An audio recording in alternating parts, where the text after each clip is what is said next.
चिंता मत करो बुलबुल बहन, हम सारे सहारा जंगल के पंछी तुम्हारे साथ है।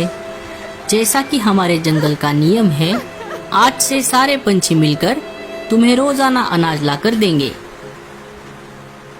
सारे पंछी मिलकर बुलबुल के पति का अंतिम संस्कार कर देते हैं।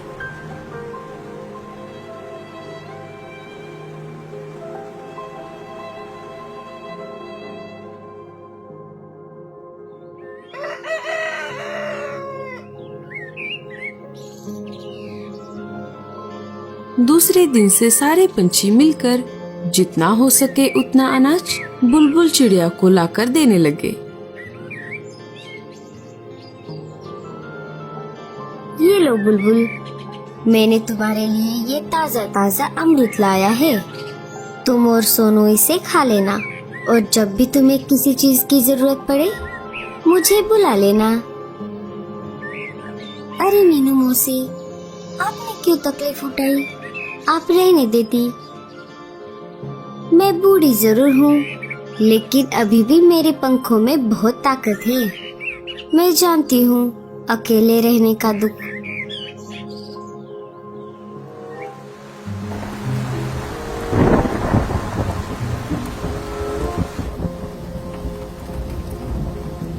उस बुलबुल चिड़िया के तो मजे हैं। उसका पति मर के भी उसके काम आ गया। अब उसे रोज घर बैठकर फोकट में खाना मिलेगा। और एक मेरा पति है जो जिंदा होकर भी किसी के काम नहीं आता। हमें ऐसे ही भूखे पेट सोना पड़ता है और उसे ही अनाज खिलाना पड़ता है। तभी कालू के दिमाग में एक आइडिया आ जाती है। अरे गोरी, क्या आइडिया दिया है तुमने? अब इस खाली दिमाग में कौन सी खिचड़ी पक रही है? तुम एक बार मेरी बात तो सुन लो। मैं एक काम करता हूँ, मैं मरने का और तुम रोने का नाटक करो। जैसे ही जंगल में ये बात फैल जाएगी कि मैं मर गया हूँ, तो सारे पंछी मिलकर हमें भी अनाज ला कर देंगे।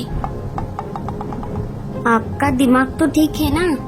अगर हम पकड़े गए तो कहीं के नहीं रहेंगे। अरे भगवान, कुछ नहीं होगा।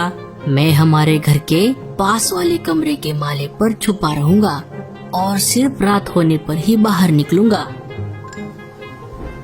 गोरी को कालू का आइडिया अच्छा लगता है। ठीक है, फिर मर जाओ जल्दी से। क्या क्या कहा तुमने? अरे अरे, मेरा मतलब है मरने का नाटक करो।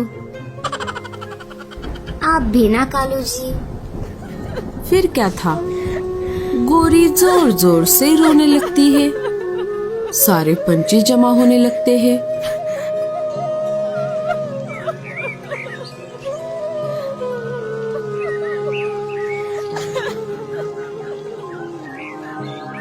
पंछियों ने कालू को पानी में बहा दिया। नियम के मुताबिक सारे पंछियों ने मिलकर कालू के परिवार को अनाज दे दिया।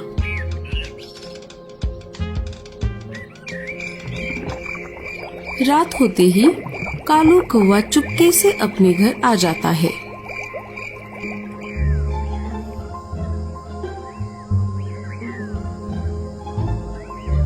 देखा तुमने गोरी, मेरी एक आइडिया की वजह से अब हम भूखे नहीं मरेंगे। अब कालू कौवे को घर के बाहर जाने की कोई जरूरत नहीं थी। वो घर के दूसरे कमरे के माले पर बैठकर पेट भर अनाज खाकर घोड़े बेचकर सो जाता। 2-4 दिन ऐसे ही चलता रहा और फिर एक दिन, आज अचानक मेरा पेट क्यों गुड़गुड़ कर रहा है? अरे गोरी, लगता है आज मैंने कुछ ज्यादा ही खा लिया। मेरा पेट गुड़गुड़ कर रहा है। मुझे जल्दी से टॉयलेट जाना पड़ेगा। छी छी छी, जल्दी से बाहर जाओ, नहीं तो आप पूरा घोंसला खराब कर दोगे। मैंने आपको पहले ही कहा था, घर में एक शौचालय बनवा दीजिए। अगर आपको बाहर किसी ने देख लिया तो गड़बड़ हो जाएगी।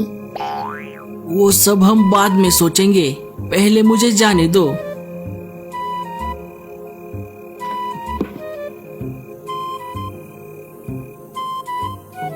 अरे आज अचानक मेरा पेट क्यों गुड़गुड़ कर रहा है? चलो जल्दी से जाकर आता हूँ।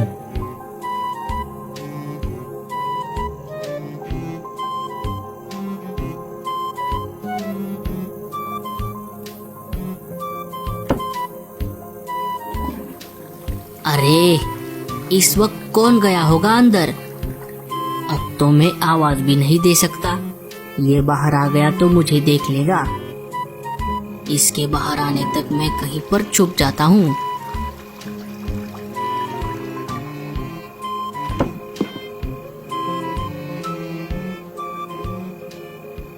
लगता है जो अंदर गया था वो बाहर आ गया है। अब मुझसे ज्यादा बर्दाश्त नहीं होता।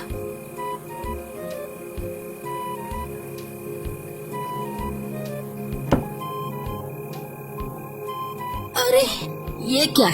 मेरा पेट और गुड़गुड़ कर रहा है। लगता है मुझे फिर से जाना पड़ेगा।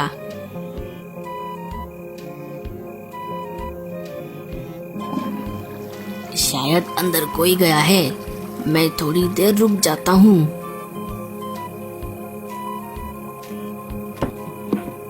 जैसे ही उल्लू ने कालू को देखा वो बहुत डर जाता है। भूत!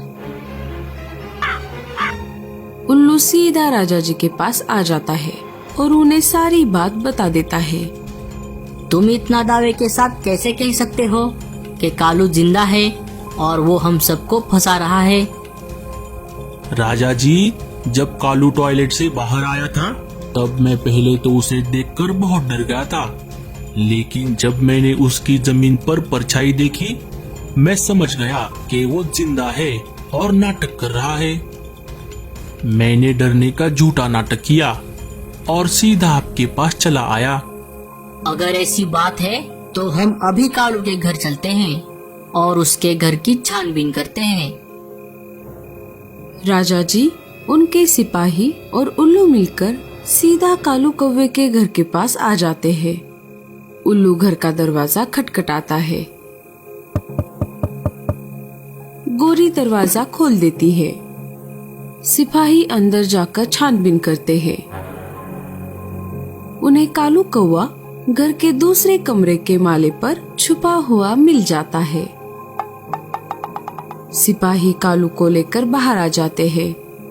राजा जी कालू की एक नहीं सुनते और उसे जेल में डाल देते हैं। दूसरे दिन रात के समय चलो सोने से पहले मैं जरा पेट खाली कर कर आती हूँ।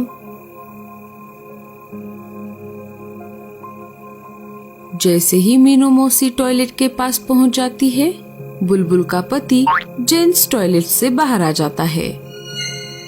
भूत! अरे बाप रे, ये मीनू मौसी कहाँ से आ गई? लगता है कालू के जैसे मेरा भी भांडा एक दिन फूट जाएगा। तो दोस्तों, कैसी लगी आपको हमारी ये कहानी? हमें कमेंट्स में जरूर बताना और स्टोरी अच्छी लगे तो लाइक और शेयर जरूर कर देना।